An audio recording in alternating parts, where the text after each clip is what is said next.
كل نفس ذائقة الموت ثم إلينا ترجعون.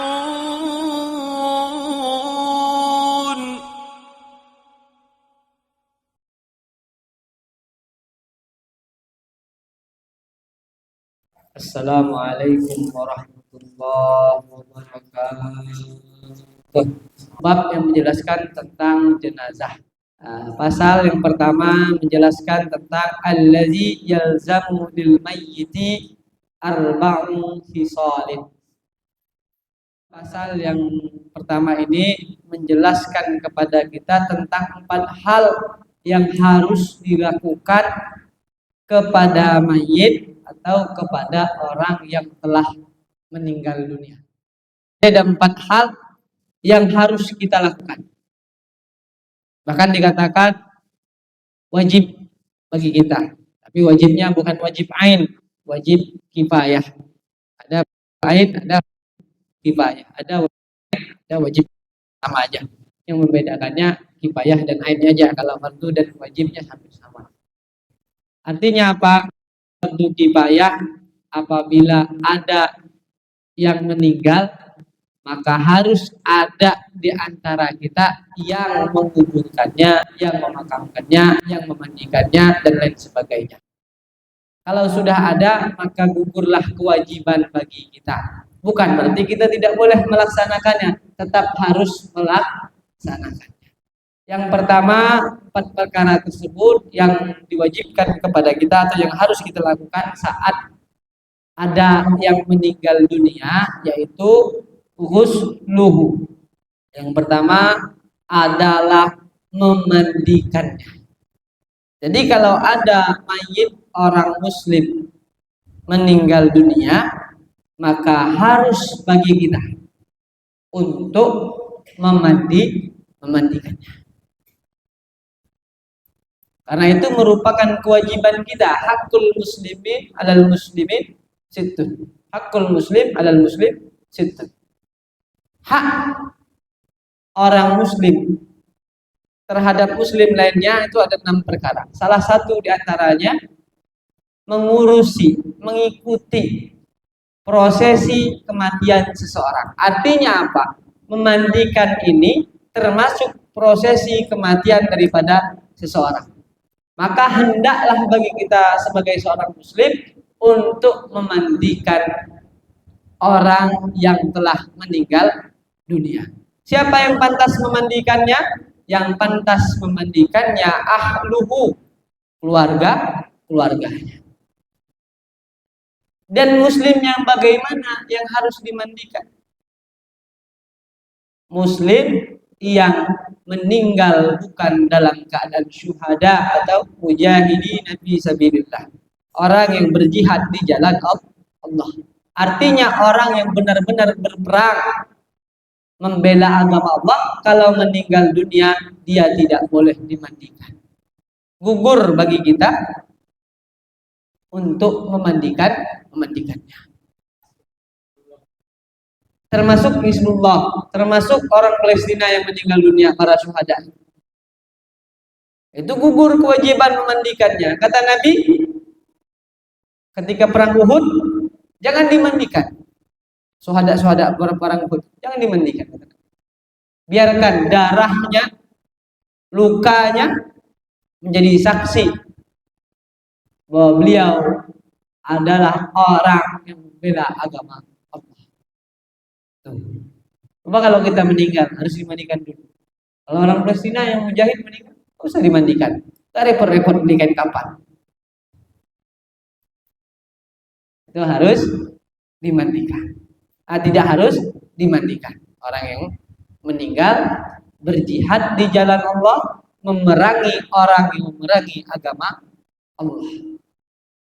Itu termasuk fisabilillah.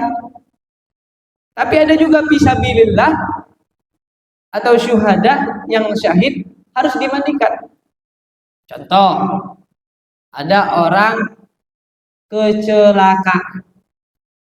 Itu termasuk syahid itu. Namanya syahid. Kalau dibagi sama ulama itu namanya syahid dunia. Yang mana beliau menjadi syahid bukan sebab peperangan membela agama Allah. Harus dimandikan, harus. Kecuali jasadnya sudah hancur, tidak bisa lagi dimandikan, ada beberapa saja yang bisa dimandikan. Kadang-kadang kan ada yang, mohon maaf, kecelakaan, ditabrak mobil, ditabrak motor, hancur tuh kelindas mobil. Itu enggak dimandikan. Tapi kalau ada bagian yang utuh, tetap dimandikan. Cukup ditayamumkan saja. Tayamumnya jangan pula pakai debu yang kotor banget. Dan harus pakai alas tangannya agar tidak langsung bersentuhan dengan darah si mayit tersebut. Kalau ibu melahirkan itu termasuk syahid, tapi harus dimandikan.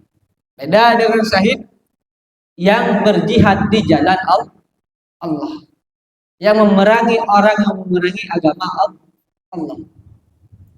Itu nggak perlu dimandikan, biarkan darahnya, lukanya menjadi saksi bagi beliau, menjadi salah satu bukti beliau membela agama Allah. Jadi poin pertama dari 4 perkara ini yaitu memandikannya apabila ada seseorang meninggal dunia. Tidak semuanya harus dimandikan. Absor, gimana kalau yang meninggal waktu corona kemarin?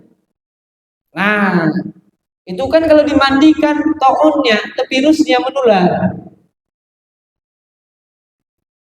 Orang kita pakai masker aja, nggak pakai masker aja bisa terkena. Yang pakai masker juga masih terkena, yang pakai APD lengkap juga masih terkena. Misalkan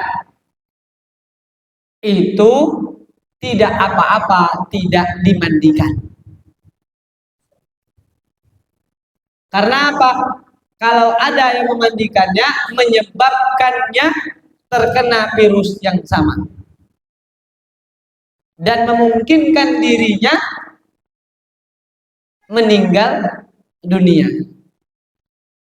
Artinya apa? Tidak sesuatu yang membahayakan kita, tidak apa-apa kita tinggalkan. Gitu. Tapi kalau ada yang berani atau benar-benar yakin bahwa itu tidak benar, silahkan. Tinggal kita kan ada yang percaya, ada yang nggak percaya. Yang golongan percaya ya silahkan, yang golongan nggak percaya ya silahkan. Gitu aja. Tapi apakah termasuk syuhada? Termasuk syahid? Ya, termasuk syahid. Karena kata Nabi, siapa saja yang syahid? Orang yang mati kebakaran, orang yang mati tertimpa sesuatu yang keras di dalam masjid lagi ngaji, itu jelas. Tiba-tiba gempa bumi, hancur masjidnya, mati dia, itu syahid. Jangan kan itu lagi tidur, gempa bumi, hancur rumahnya, mati dia, itu termasuk syahid. Yang kebakaran termasuk syahid. Yang kecelakaan menurut ulama termasuk syahid. Maka dari itu jangan sembarangan ngomongin si mayit atau ngomongin orang meninggal dunia. Mentang-mentang dia meninggalnya dengan sebab tertentu kita bilang wah ini orang meninggal gak bagus meninggal. Itu bukan urusan kita. Karena tidak ada kapasitas manusia menentukan husnul atau su'ul khotimahnya seseorang ketika meninggal dunia.